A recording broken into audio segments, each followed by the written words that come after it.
Android 13 est en train d'être déployé sur les Google Pixel en version stable. Viens avec moi, on va venir découvrir les nouveautés de celui-ci.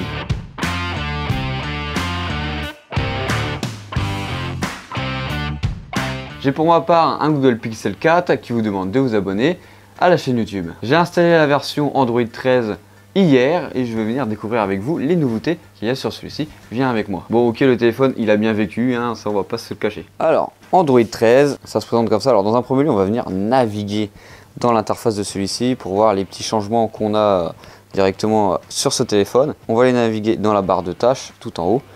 Voilà, on peut voir qu'on a des nouvelles possibilités juste ici qu'on peut appliquer.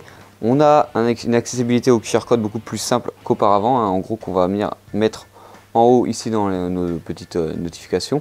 On a tout ce qui est les applications en arrière-plan qui sont actives. Par exemple ici on voit qu'il y a Samsung qui marche en arrière-plan, qu'on clique juste ici pour arrêter si celle-ci consomme trop de batterie, etc., etc.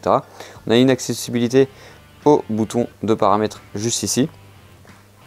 Voilà, je sais pas si ça va se voir à la caméra. Voilà, juste ici en bas là, pour venir tranquillement accéder aux paramètres et éteindre le téléphone.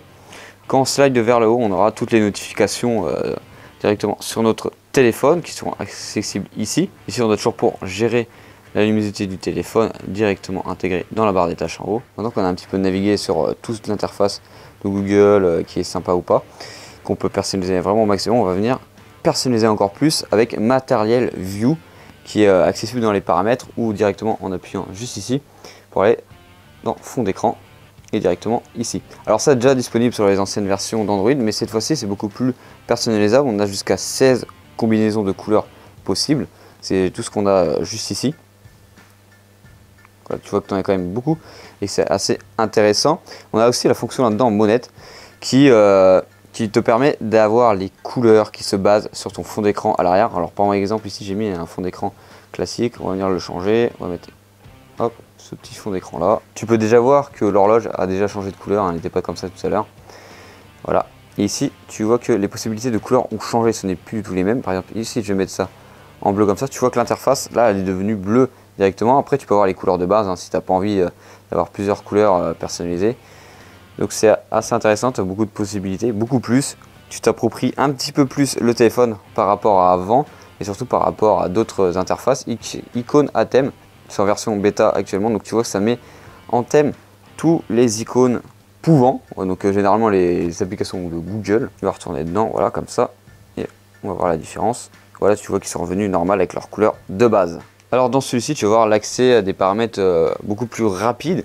Donc en gros, tu vas avoir accès à tes paramètres flottants comme le Bluetooth, le Wi-Fi, les NFT et des applications tierces. Alors là, j'ai changé le fond d'écran parce que vraiment, il me plaît pas du tout. On va mettre celui-ci, hop, comme fond d'écran d'accueil. Voilà, on est d'accord. On met sur les deux. Donc voilà. Autre nouveauté qui est assez intéressante sur celui-ci, c'est quand tu vas aller sur Snapchat par exemple. Bon là, ça marche pas, mais si tu vas sur Snapchat, sur TikTok, sur Instagram, généralement les téléphones Android, ils ont un problème, c'est que les applications ne sont pas adaptées à l'appareil photo. En gros, ils vont venir faire une capture d'écran de l'appareil photo en direct et ça va pas être la réelle définition de ce petit capteur photo là qu'on a derrière.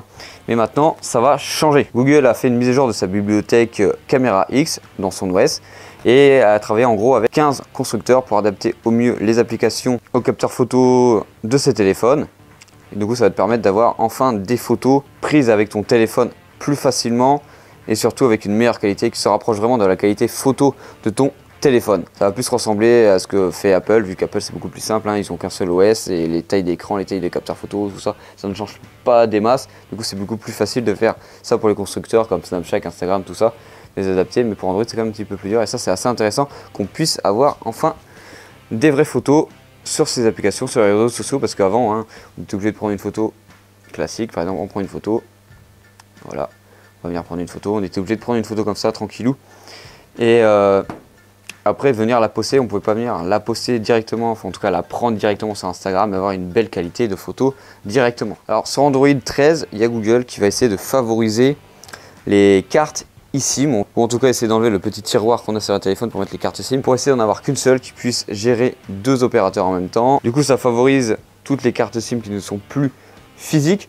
Je vous invite à aller voir une vidéo pour vous expliquer qui s'affichera juste ici le principe même des cartes eSIM que j'ai faites sur la chaîne, vraiment très intéressante et vraiment très simple de compréhension. Alors par défaut, quand tu vas venir installer une application au démarrage, l'application va directement te demander si tu veux accepter que l'application te spamme de notifications d'entrée de jeu. Alors généralement, par exemple chez Samsung, tu peux aller les désactiver derrière et si tu veux plus les notifications, mais maintenant l'application devrait te le demander directement dès le début quand tu l'installes. Si tu veux recevoir des applications, par exemple de TikTok qui te spamme, ouais, nouvelle TikTok de Jean-Michel à qui t'es abonné, non, je m'en fiche quoi. Alors on a aussi une nouvelle barre de progression, par exemple sur Spotify, etc. Si tu veux venir écouter du son, qui s'affichera juste ici. Alors moi j'ai pas rentré mon compte Spotify dans ceci, donc je peux pas vous montrer. Je vous montre une photo qui s'affiche juste ici.